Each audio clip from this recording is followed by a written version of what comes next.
disciples of Christ in the United States and Canada, from the office of the General Minister and President, from your siblings across the United States and Canada, joined in one communion of saints. It is good to be with you today. Thank you for having me, and thank you for the blessing that is the music of this congregation. Our scripture passage today is one of those stories that gets repeated a few times. We get accounts of the Transfiguration in 3 of the 4 Gospels, the Gospels we refer to as the Synoptics. I have no idea why we use that word. But it's Luke, Matthew, and Mark, and scholars generally agree that the writers of Luke and Matthew had Mark's Gospel as one of their texts, one of the things they were working off of to compile their own narratives of Jesus' life. And so when we come across these shared stories, we do well to pay attention to the differences, to those little places where one author pulls out a little detail or emphasizes one part of the story because those differences are intentional. The writer of Luke has some differences in his story of the Transfiguration, and so we will pay attention to those differences to figure out, perhaps, what he's trying to emphasize by adding or changing pieces of the story. Now, the story opens with one of those differences, a subtle one. He says it's 8 days later, whereas the other Gospels say 6 days. And, whatever, we're counting, and who can remember, was that 8 days ago, was that 6 days ago?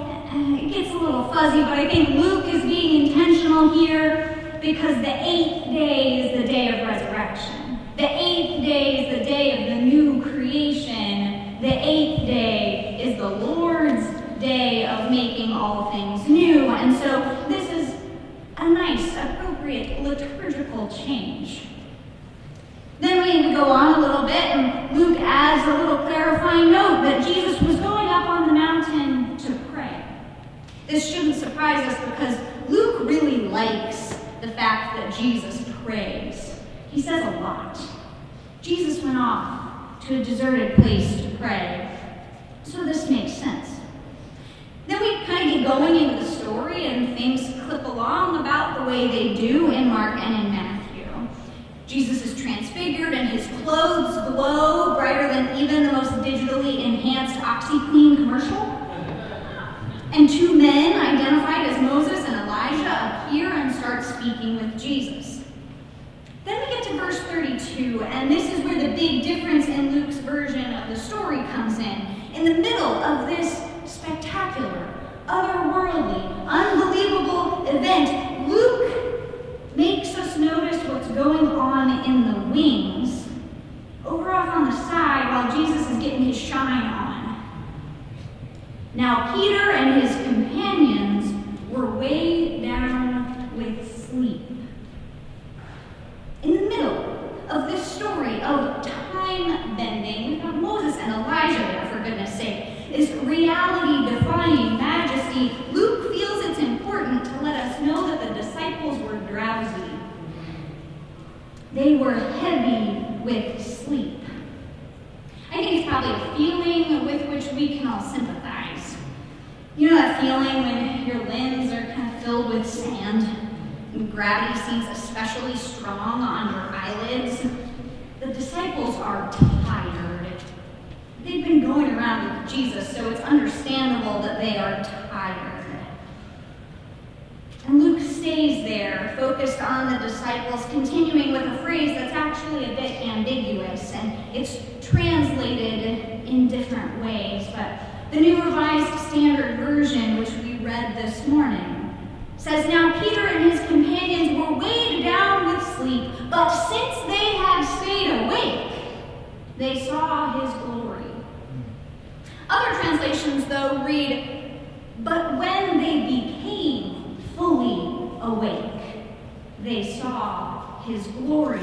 And I think both of these translations have some interesting potential when we think about what implications they have on the story. Perhaps the disciples gave in to the allure of a little nap. Or perhaps they powered through knowing this was an important moment, and so they take their eyelids open like a college student the night before an exam, staying awake by the grit of their teeth. I can almost imagine them doing that little involuntary dance. Oh, no, I'm not asleep, just resting my eyes a little. But either way, the important note of the narrative addition remains: in order to witness the glory of Christ, to recognize Moses and Elijah, and to stand in the presence of the law and the prophets and redemption together, the disciples had to be awake. I wonder how often we miss the glory of God making the ordinary shine with extraordinary holiness, because we are walking around in the days of half sleep. How often is the glory on the sidewalk when we've got our heads in our phones? How often is the glory of God streaming through these beautiful windows and we never look up? How often is the glory of God in those children going around and offering the peace of Christ, but because they're down here and we're up here, we walk right by? How often do we miss the glory of God because we're drowsy? Just a few days after Christmas, floodwaters rose very quickly around St. Louis. Unseasonable rains across the Midwest saturated the ground and swelled the Missouri and Mississippi rivers, and areas that hadn't flooded in decades were inundated with water within hours. In one of those areas lived the Longs. They've given me permission to use their story, but I've changed their name for their privacy. Their house of nearly 30 years, which had never before flooded, was filled by rising water. Even after several days, 5 feet of water remained in the first floor of their house. As soon as communication was possible, their regional minister reached out to offer care and to offer support.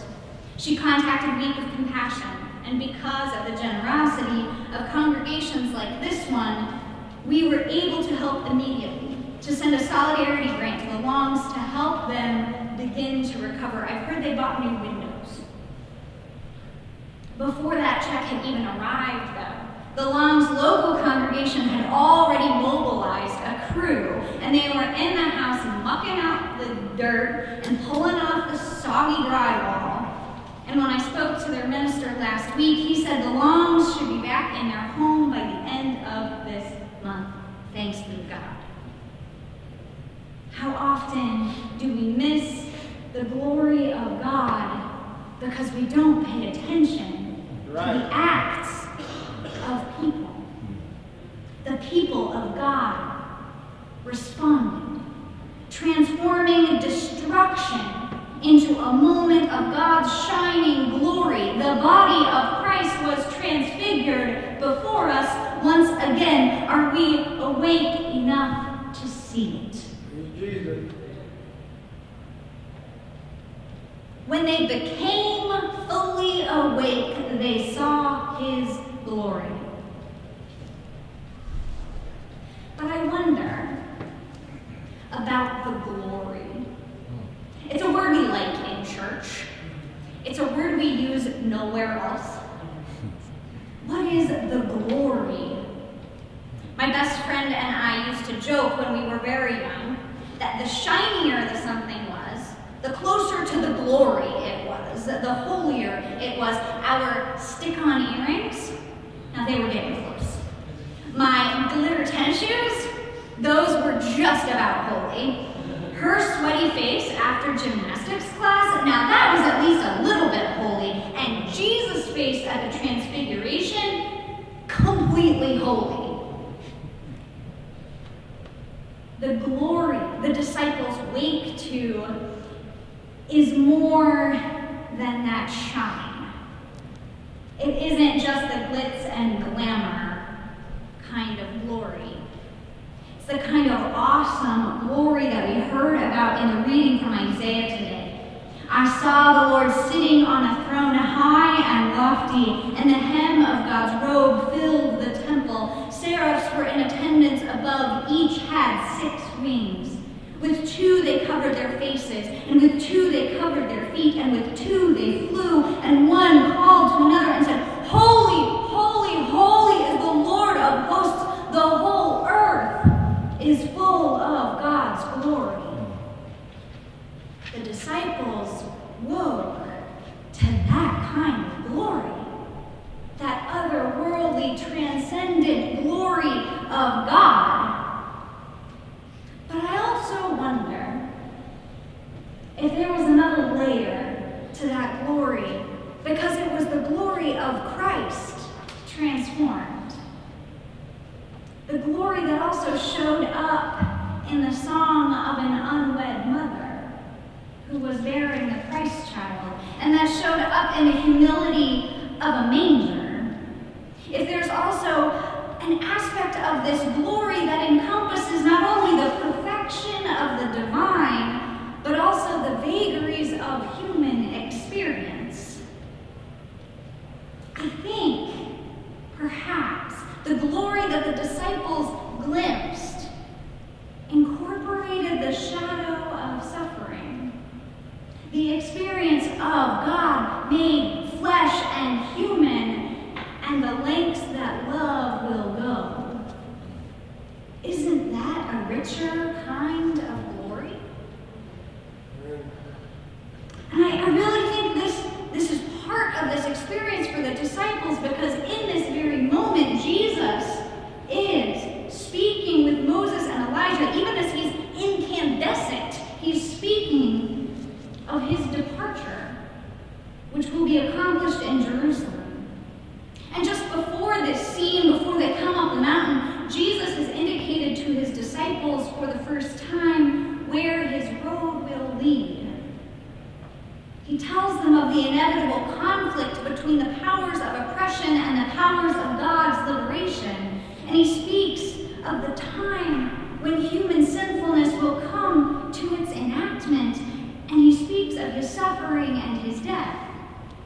And then at the end, at the conclusion of our reading this morning, bookending this transfiguration story, Jesus for a second time makes plain that continuing to proclaim the realm of God will lead him into suffering.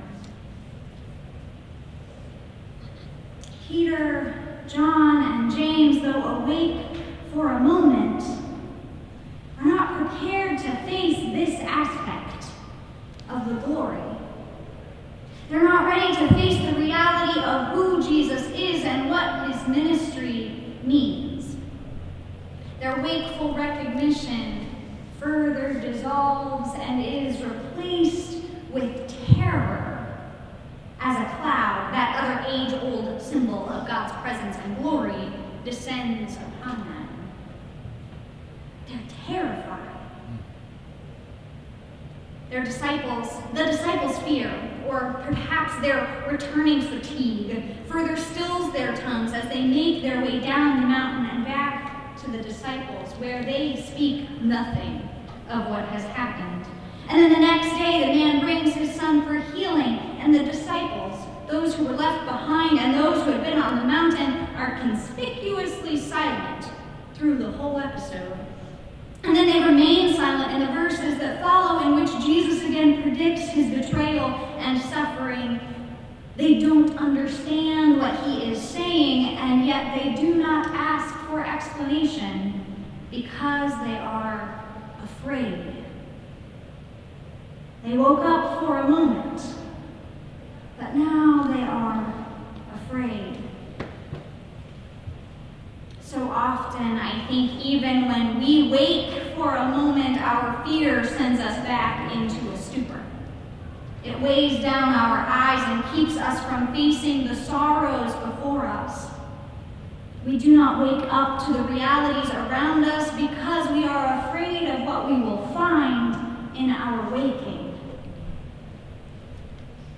I am so glad that we included the people of Flint, Michigan in our prayers this morning.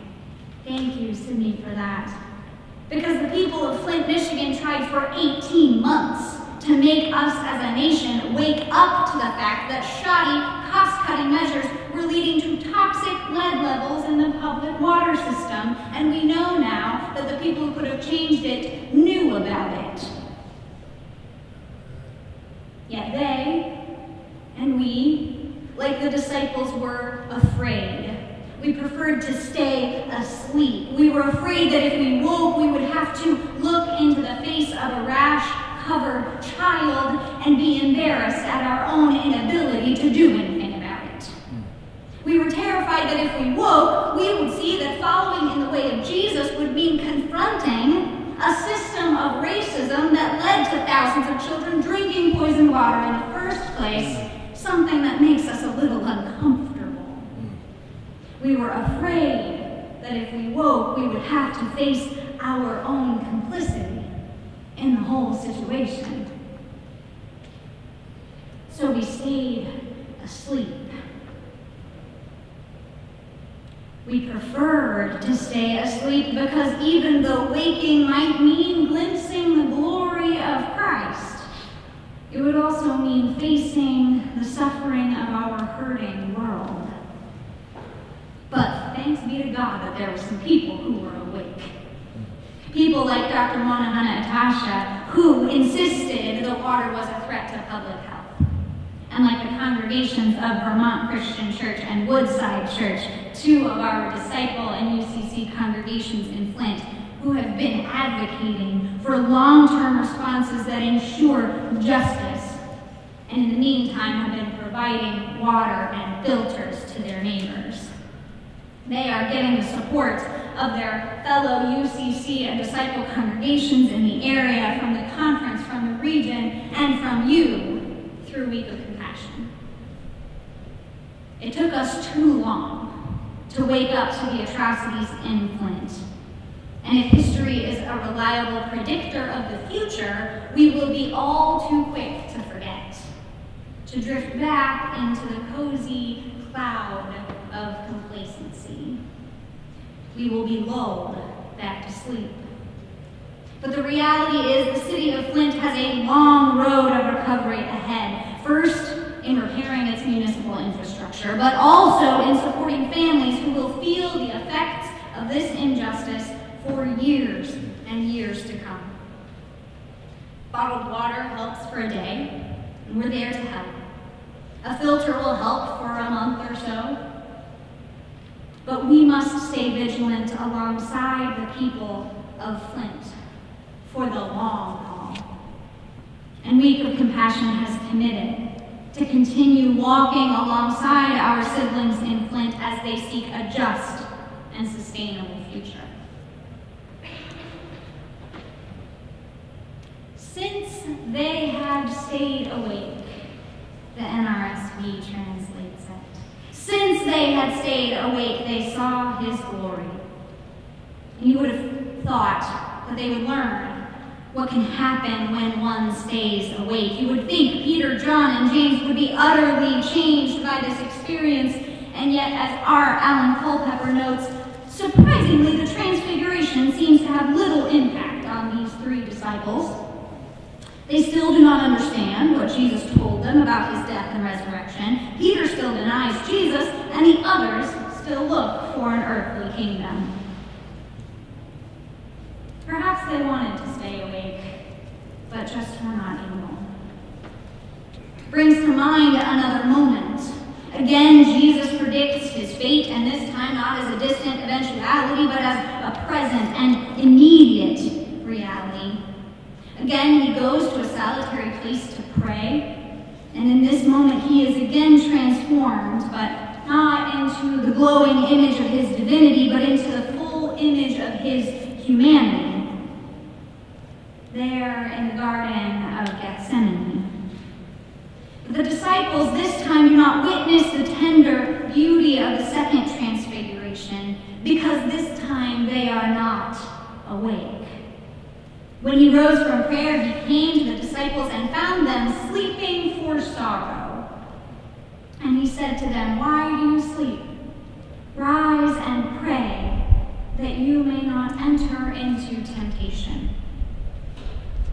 What an interesting phrase, sleeping for sorrow. Sorrow is exhausting, isn't it? Anyone who's ever grieved knows the just bone-deep tiredness that sorrow can cause.